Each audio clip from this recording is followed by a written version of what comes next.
There is not much content in my channel homepage, which can discourage users to not subscribe the channel. In this video, let's see how to customize YouTube channel layout. So let's get started with the video. First, we need to enter YouTube Studio dashboard. And next, we need click Customization tab to enter channel customization page. Here, we have this featured section, where we can add about 12 sections in homepage.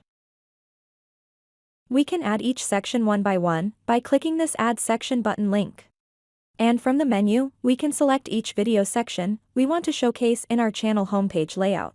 Videos section, Popular Videos section, Shorts section, Live Streaming Video section, Playlist section.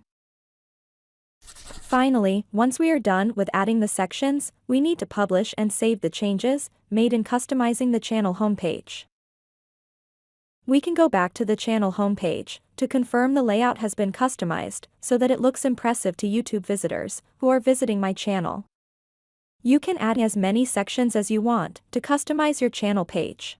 With this, we have come to the end of this video. Please subscribe to my channel and click the bell icon to get updates when we add more content.